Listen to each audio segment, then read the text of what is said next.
Uproxx, iStockphoto. The World Cup is wrapping up this weekend. England and Belgium will face each other for a third-place finish on Saturday. On Sunday, underdog Croatia takes on France for all that FIFA football glory. Soccer gets a pretty big slight in the US. Still, 22 million Americans, about a fifth of the Super Bowl's viewers, are going to watch the World Cup final this weekend. Granted, that's a pretty small drop in the bucket compared to the over 3.5 billion people who watch worldwide. Basically, half the planet is going to tune in to see if Croatia can make history against the French. That means there's going to be a party or two happening, and those parties need booze and food to keep them going. We thought we'd take a note from FIFA's global approach and put together a drink and food menu for a great World Cup party this weekend. We're focusing in on French and Croatian food and drink to celebrate those teams advancing to the final. It's a little culture, some great food, plenty of booze, and 90 minutes of intense soccer. Drinks for the French supporters: Bordeaux Red. A nice bottle of red from Bordeaux is an essential wine to have on hand for most occasions. For a World Cup final, it's crucial. The earthy wines are some of the best in the world, certainly some of the most coveted. Choosing a label is a rough prospect. Bordeaux has 7,375 chateaux, releasing over 10,000 wines every year. So, yeah, where to begin? Look for Cabernet Sauvignon, Cabernet Franc, Merlot, Petit Verdot, and Malbec to dominate the scene, with an emphasis on Merlot.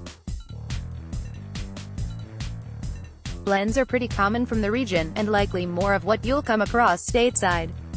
The best Chateau blends from the left bank of Gironde estuary: Chateau Latour, Chateau Margaux, Graves, etc. are 70% Cabernet Sauvignon, 15% Cabernet Franc, and 15% Merlot. The right bank: Chateau Fongabin, Chateau Le Conseiller, Chateau Fleur Haute, etc. Blends flip the script and are 70% Merlot, 15% Cabernet Franc, and 15% Cabernet Sauvignon. Preference really comes down to what you dig, that, and where your price point lands when you get to the wine shop.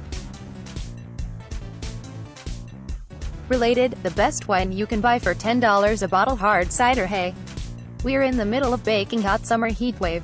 You know what's super duper refreshing, crisp, and will still get you nice and tipsy?